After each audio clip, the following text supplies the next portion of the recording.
We are renovating this beautiful bathroom. We are converting this bathroom from a bathtub to a stand-in shower. Part of the renovation process, we are smoothing out all the walls. We are giving them a new vanity. In preparation for that, we have to make sure the texture matches in the wall.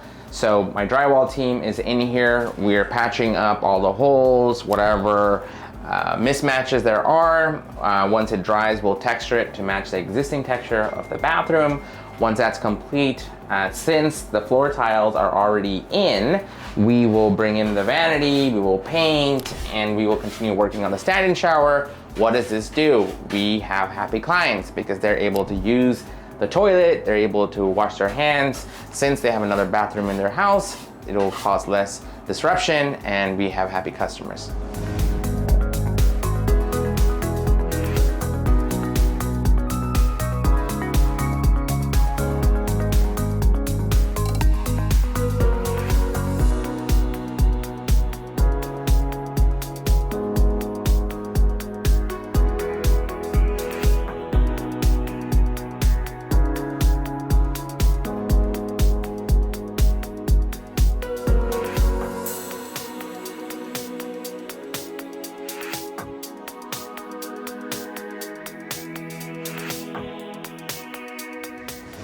My team just finished texturing the walls. Why did they texture? Because there are mismatches on the walls. When you remove the vanity, it doesn't mean there's texture behind it. When you remove the mirrors, it doesn't mean there's texture behind it. So that's what the drywall team did. We made sure that all the textures were matched.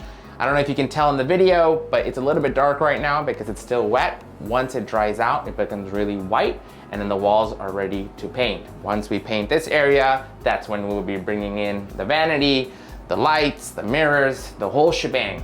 So if you want to see more cool content, follow our social media channels. Please like, subscribe, and share. My name is JoJo with the SOJO team.